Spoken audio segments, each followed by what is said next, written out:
ভাতের প্লেটে চুল থাকা কিসের আলামত? অনেক সময় খাবারের মধ্যে যে চুল আসে, চুল পাওয়া যায়, এটা কি আলামত বহন করে? দেখেন, এক্ষেত্রে কয়েকটা বিষয় আপনার বোঝার চেষ্টা করতে হবে। প্রথমে একটা হাদিস জানেন, পরে আবার বিপরীতমুখী আরেকটা বিষয় আমি এখানে বলছি।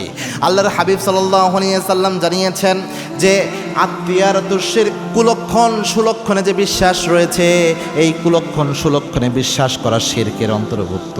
এই জন্য ভাতের প্লেটে চুল আসা, খাবারে চুল আসা, এটা কুলক্ষণের আলামত। এটা আপনি বিশ্বাস করলে আপনার আমল নামায় শিরকের গুনাহ উঠে যাবে। এটা হচ্ছে প্রথম কথা। এই জন্যে অনেক সময় মহিলারা কাজ করে, তাদের অনেক অসতর্কতা বশত হতে পারে, বা এটা হবেই ন্যাচারালি।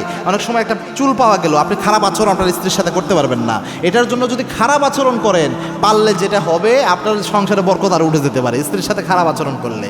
এই জন্যে অবশ্যই মনে করবেন যে রান্নাবান্না করছে কষ্ট করে, এই জন্যে এই চুল নিয়ে কোনো বাজে কথা আপনি বলতে পারবেন না। 2 নাম্বার, আপনার যেটা হয়, অনেক উলামায়ে ইকরাম বলে থাকেন যে এই জিনিসটা, এই যে এরকম ভাতে চুল পাওয়া, এটা একটা বিরক্তির কারণ।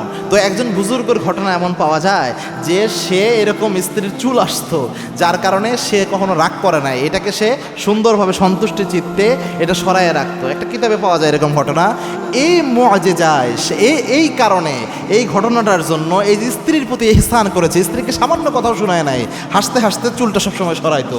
এটার জন্য ওই ব্যক্তির দোয়া আল্লাহ রাব্বুল আলামিন এমনভাবে কবুল করেছে, ওই ব্যক্তিকে আল্লাহ অনেক নিয়ামত তার জীবনে দান করেছিল, অনেক বরকত দান করেছিল। অনেক লম্বা ঘটনা, সংক্ষেপে এতটুকু বললাম। তো সেই ক্ষেত্রে এটা একটা বড় স্যাক্রিফাইস। আপনি স্ত্রীর একটা স্পষ্ট দোষ, যেটা নিয়ে তাকে কথা বলতে পারেন, খাইতে যেয়ে যখন চুল পাওয়া যায়, আপনি যখন এটা তার সামনে হাসতে হাসতে আস্তে করে সরাই দেবেন, স্ত্রী চিন্তা করবে যে আমার স্বামীটা অনেক ভালো আছে, চাইলে আমার বকা দিতে পারতো। অন্য মানুষের স্বামী হইলে তো আমার 14 গোষ্ঠী উদ্দেশ্য করে ফেলতো তার স্ত্রীর। তো সেক্ষেত্রে আমার স্বামী ভালো আছে।